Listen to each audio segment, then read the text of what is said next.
Hello, my name is Randy Castillo and welcome to Starlicks.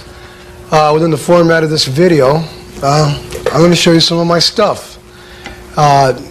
Some of the stuff I've done in the past with Ozzy and with Lita Ford. I'll just start off with telling you about my equipment right now. My cymbals are Zildjians. Up here I have Zildjian Platinum China Boys. They're both low China Boys. There's a high and a low. These are the lows. And they're real good for crash and accent types things, you know. And real good for making your ears ring. My hi-hat is a Zildjian 14-inch Dyno Beat, the Z model, and they're very heavy duty and they're built for rock, you know.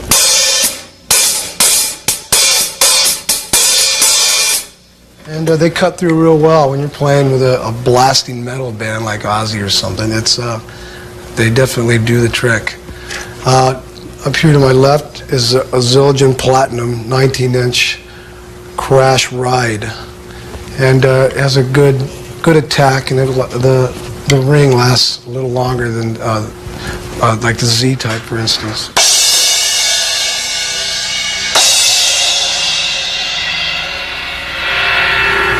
And okay, over here, my ride cymbal is a 24-inch heavy power ride, which is this is my baby right here.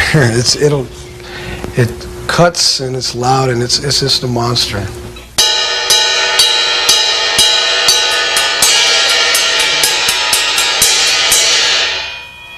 Real good bell on this thing. Over here I have the X Hat. It's a 13-inch Dyno Beat Z, and I use it for like little accent things, you know, stuff like that. And over here, these are just little accent splash cymbals. I have a little 10-inch here, 8-inch here. Just good for little accent things. Okay, the drums are the Imperial Star Tomas. I'll start off with my toms here. I got 8-inch, 10, 12, 14, 16, 18. And I'll just play them a little bit.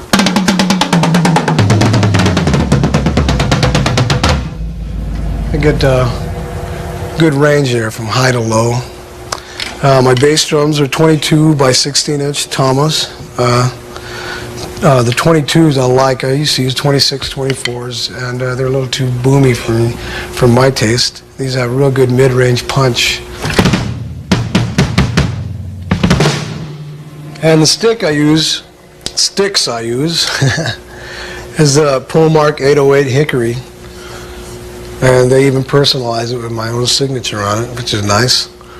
I shave about halfway down, shave the lacquer off, sandpaper or a knife, and it makes for a much better grip. You know, you're going to get hot and sweaty, and they get pretty slippery when they're lacquered up. So I just shave it about halfway down, and it does a trick. I get a real good grip out of them.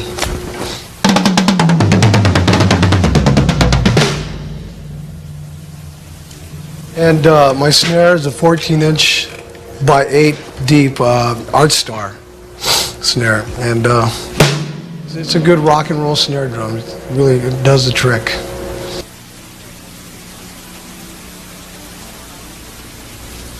Okay, let's start off with rudiments. To me, rudiments are real important, especially if you're starting. They're great for developing technique and speed, and I just think it's something that you could use and you shouldn't pass up if you're going to get serious about playing. There's the basic one, the one that everybody always does, is the paradiddle, and you can apply it in all kinds of different ways to your playing. It's, you know, the right, left, right, right, left, right, left, left.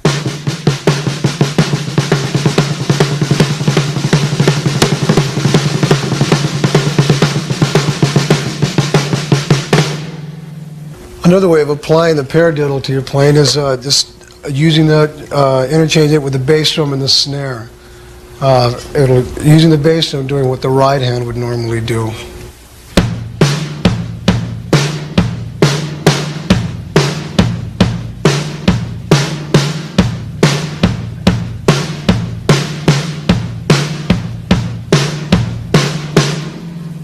And within the context of a song, you could use that. For instance,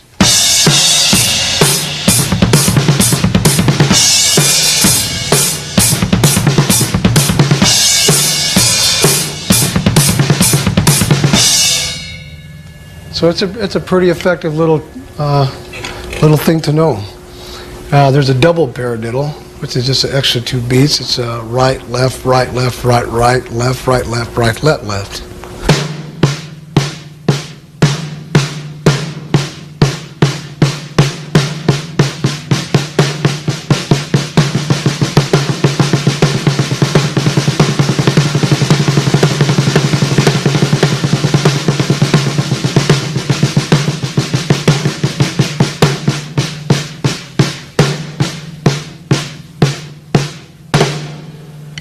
And I'll use the bass drum as doing what my right hand was doing. You get like a 6/8 feel, something like this.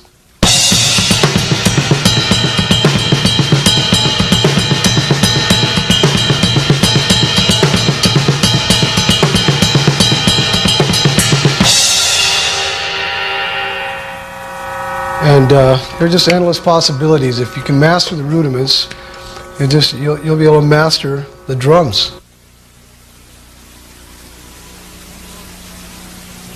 Okay, I would say the most important thing in playing rock and roll for the drummer is the feel, the groove, and that's something that you should stress on developing because that's what's going to make the band cook.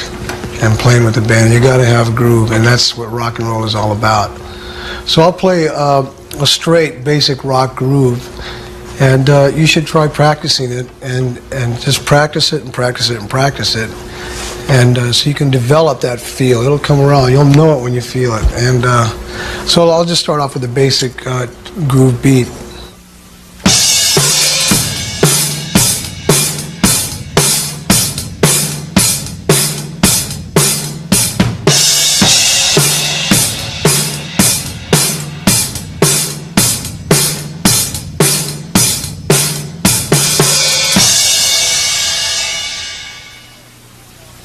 Okay, I'm going to break down the basic rock beat for you. It just goes like this. The hi-hat is just doing the 8th notes. Just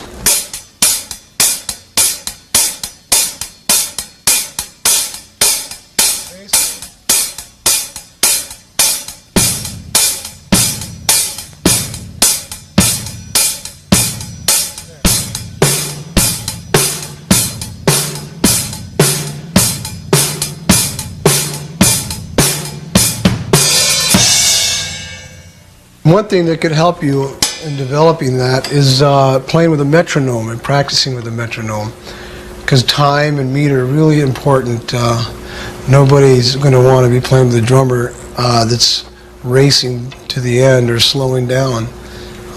It's real important that you develop that sense of time, perfect time, and in that kind of groove situation too, it's the way the drums are hit that's real important. You have to dig in. You can't just pussyfoot around. You got to dig in and really beat these suckers, okay?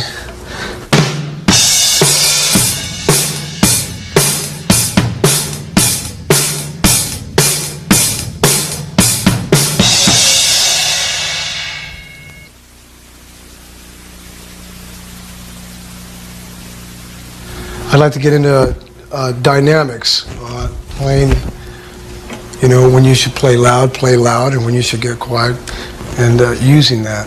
For instance, in a song like I Don't Know, it's a real fast thing, and then it goes down to real, like a ballad halftime thing. I'll play some of that.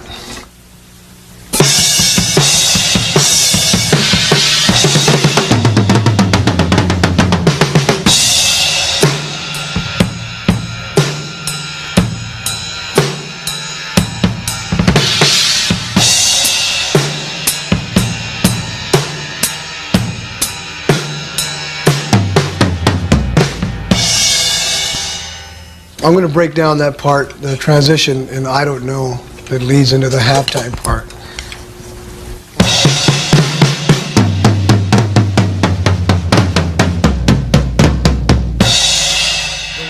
The rolls are flam triplets. I'll just play them real slow so that you can get the idea.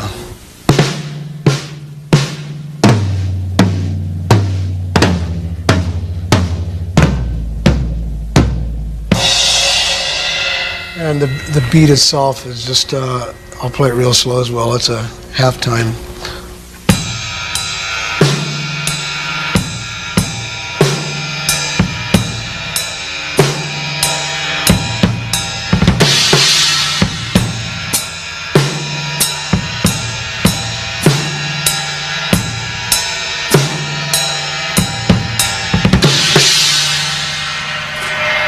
And so on.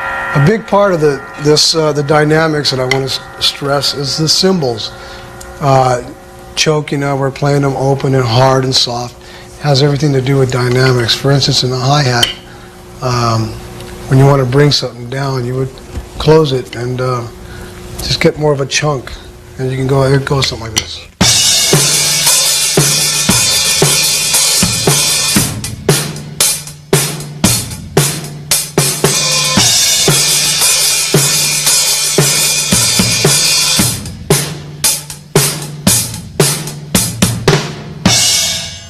And the crash cymbals, you could use them, you can hit them soft or hit them hard. And one of the things I do is to hit this cymbal underneath. I get a soft early crash and then come down on the beat with a real good hard loud one like this.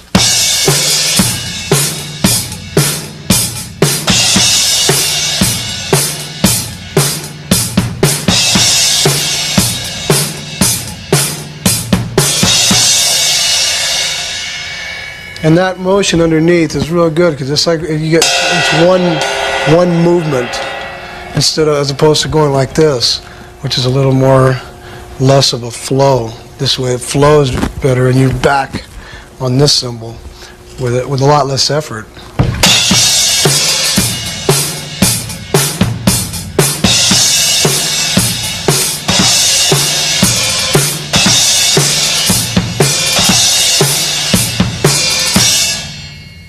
So it's a good way of using that.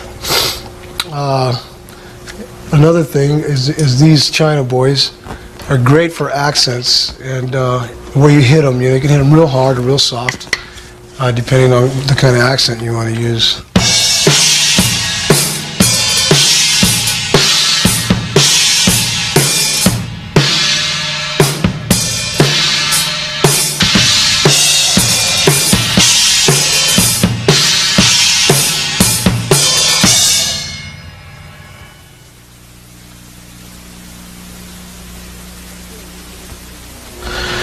Okay, we're going to get into some bass drum technique, and bass drum is very important in rock and roll.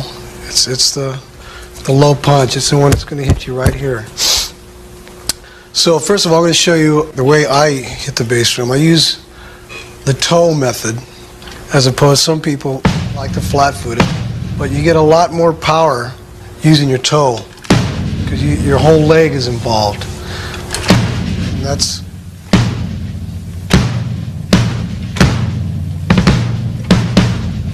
that's my technique for it. As far as the double beats, the way I do it is it's based kind of a sliding motion. The first beat is the pedal snaps back,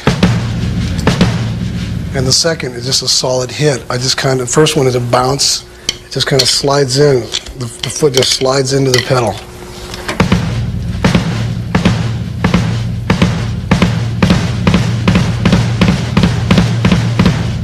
So it's important to practice that until you master it. Just keep trying and trying until you can master that. Because once you do, you'll be able to do stuff like this.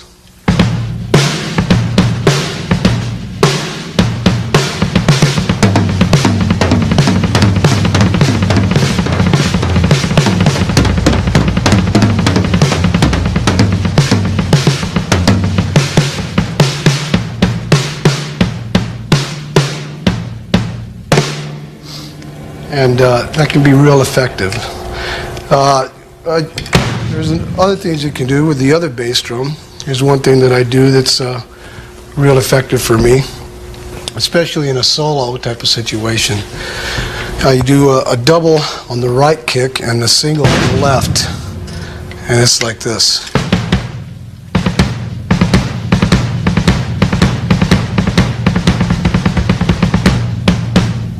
And when you combine it with 2 beats on the drums, you get something like this.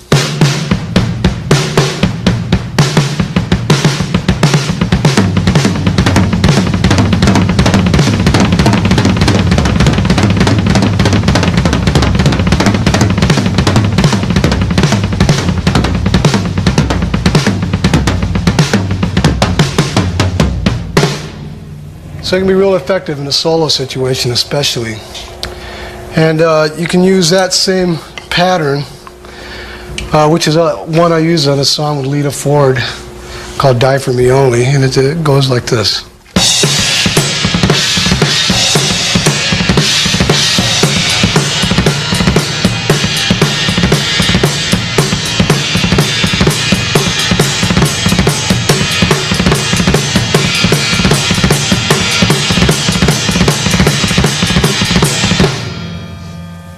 Okay, that's how that section was fast.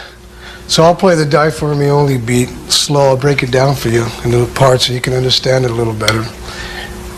Okay, it's the bass drum pattern is the 2 on the right kick and 1 on the left again. I'll do it real slow.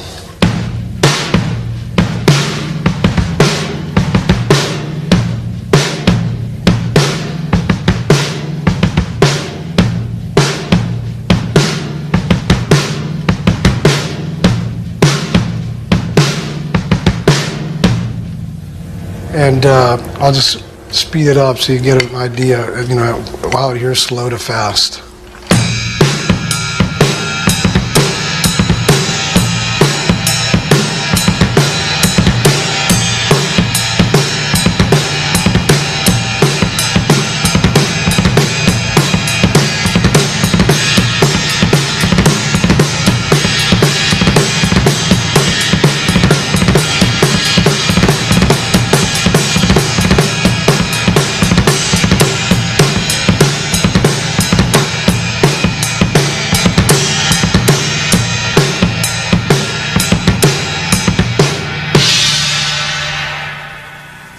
Okay, here's another variation I use in a song called Killer of Giants on the Ultimate Sin album.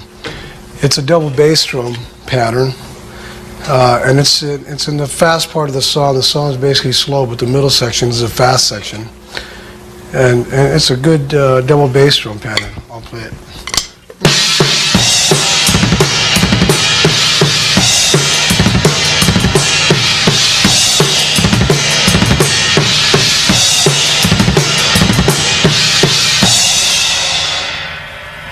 Okay, basically it's just a single stroke roll on the bass drums. It's right, left, snare.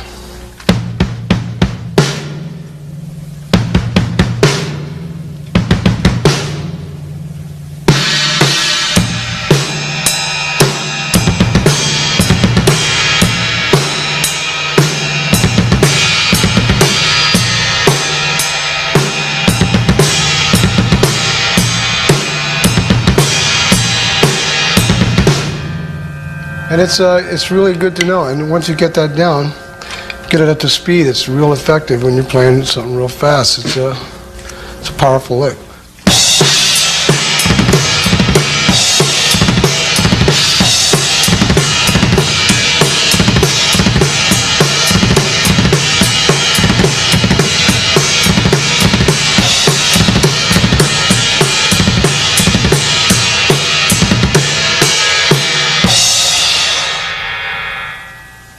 Okay, here's some other double bass drum patterns that I'm going to show you here. Just a steady, a lot of heavy metal music has this, and I use it quite a bit. It's just an alternate bass drum pattern between both bass drums, and I'll go something like this.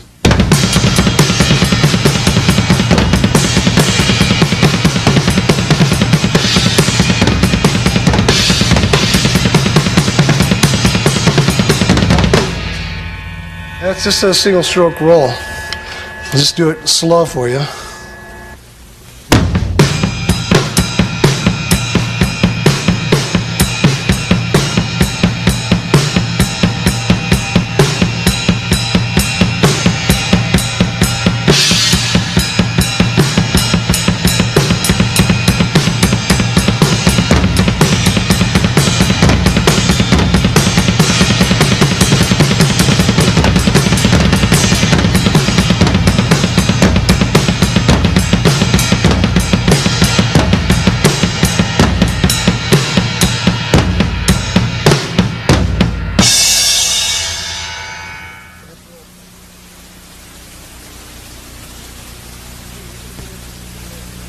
Okay, we're going to get into some fills now.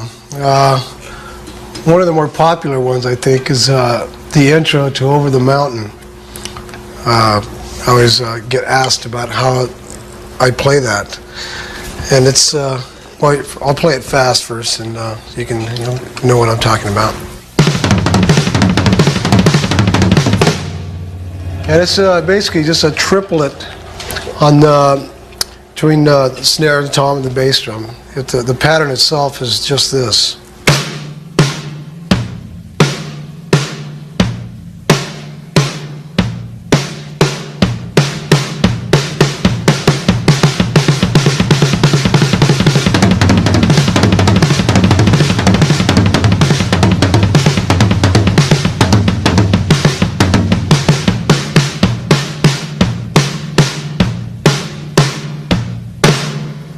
It's a great pattern to learn because you can use it in just all kinds of different ways between all the toms. It's great in a solo situation. I use on my solo in the Ultimate Ozzy video. I use that as the peak of the solo, and I started off slow and build it up. And I'll just do that for you now.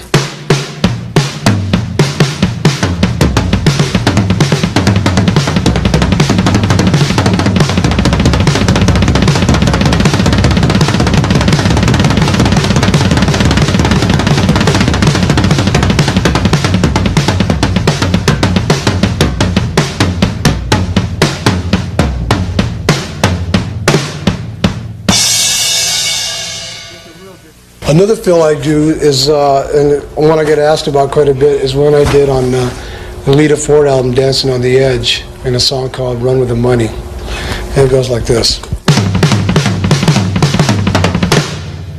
So I'll play it slower, and so you can get an idea of what's going on.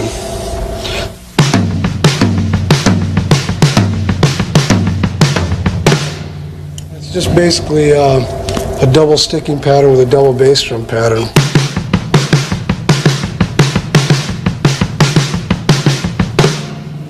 And on a couple of the beats, I just use a single. That's what gives it the turnaround feel.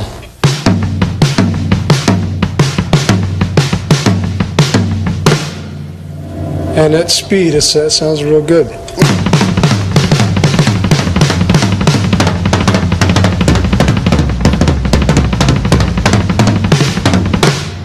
With fill, it's important that you use them within a song, not overuse them, because what you don't play is just as important as what you do play. So it's good to, usually at the end of a phrase, the beginning of a solo, to build up a part of the song, to emphasize something.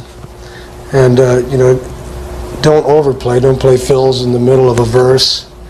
And you don't have to solo all night. Basically, you want to keep good time and just play with the band and make the band as dynamic as you possibly can. So it's good to use a little bit of restraint when you're using fills, and not overdo them.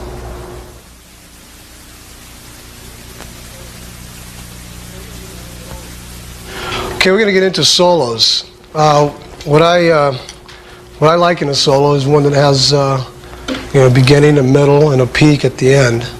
Something like a song. It should be a song. And the one I use like the one I did in the Ultimate Ozzy video. It comes out of the song Secret Loser. And it goes something like this.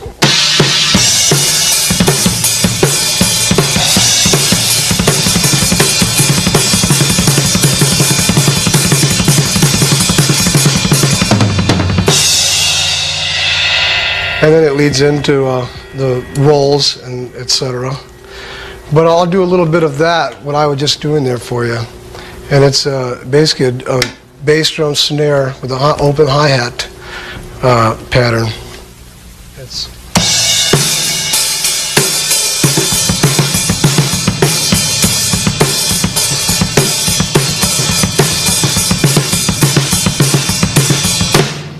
I like to vary it, and I don't think I ever play it the same way from night to night. It's always depends on how I feel or what's going, through my head at the time. And from there, I usually go into I'll do some rolls around the toms, rolls that go something like this.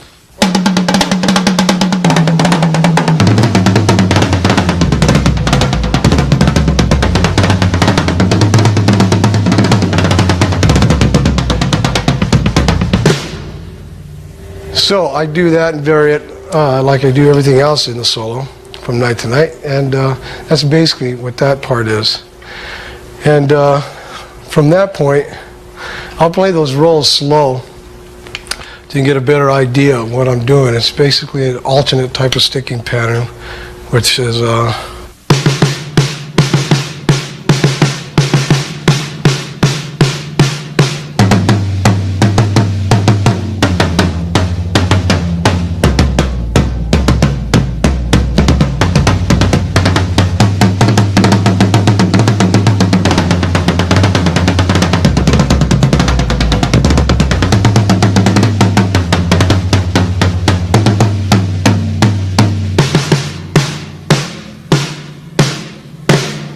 from there in the solo, I go to a floor tom type of pattern, and I stand up and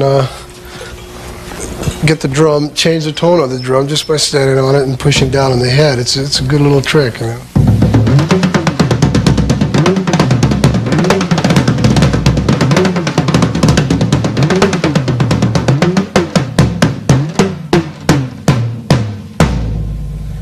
That's a nice little entertaining thing to do. And then I would go around the kit, as you can see in the video, play the shells, and the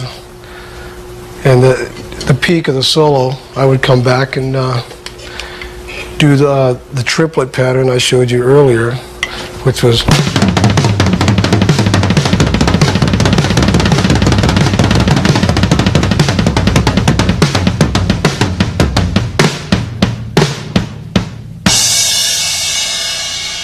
the head thing's a little, you get a good sound when you do that, it sounds much better, very effective.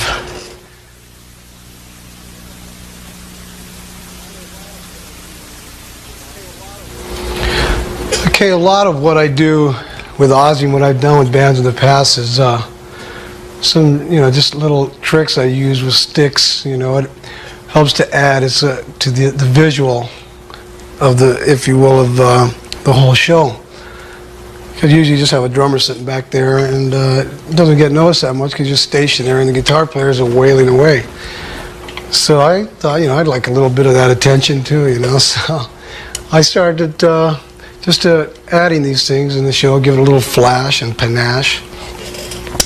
So, and it's basically it's a stick spinning for one, which is this between the two middle and index finger here, and it's not really a spin. It's just an illusion, an illusionary spin, and you can develop it by turning your hand in the motion that the stick's going to go. And as you practice it and work on it, you get it down to the point where it's real smooth. Try it backwards, a little variation there, and work on it with both hands. And just practice it, And another one I'd use while I'm playing, it's in the Lita Ford video, Gotta Let Go. I use this quite a bit, and It's an effective little trick. It goes like this.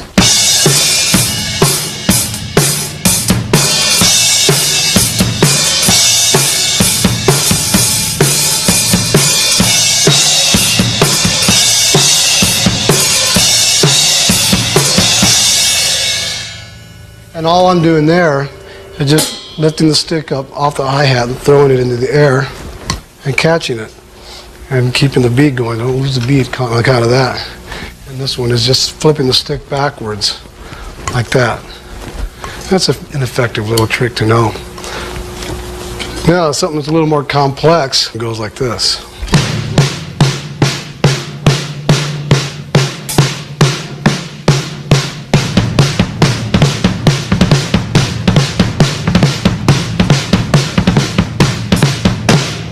So that one, I'll do it real slow. It might make a little more sense.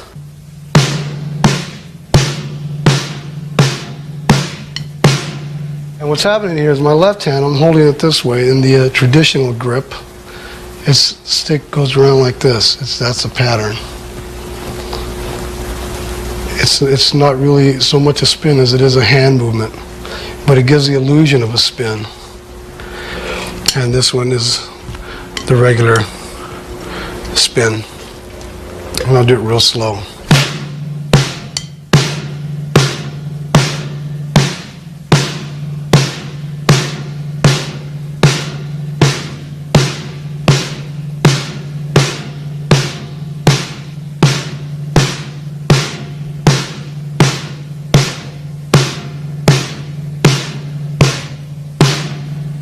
Another thing I do in the stick flash department is I throw my stick up in the air, and 80% of the time I think I catch it. And if I don't, so what? You know, you just have to, not be embarrassed about it. Just carry on, and as if nothing happened. So I'll try to do that one for you now.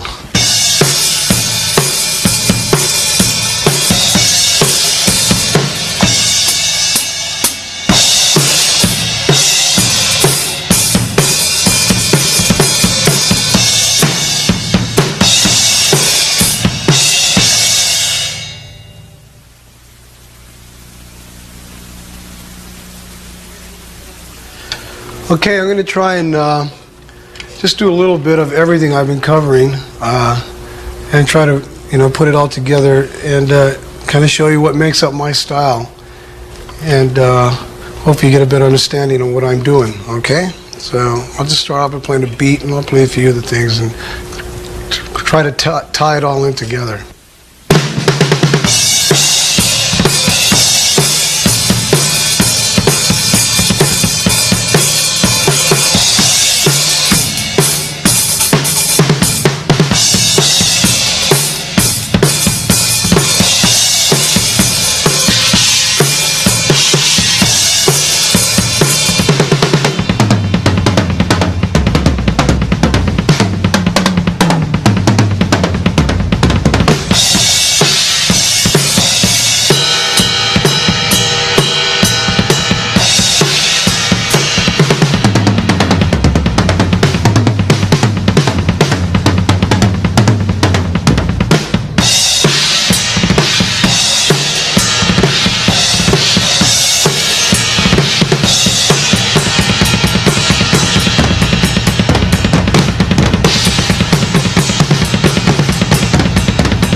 Okay, I hope some of the things you've seen me play here on the video is in some way going to help you.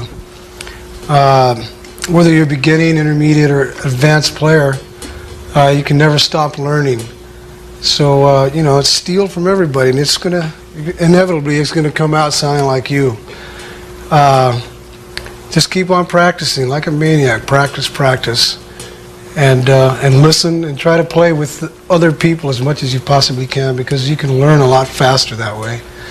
And the whole idea is to play with the band. You can lock yourself up in your room and practice forever, but if you don't play with somebody, then you're going to sound that way. So stick with it, and You'll do it if you want it bad enough.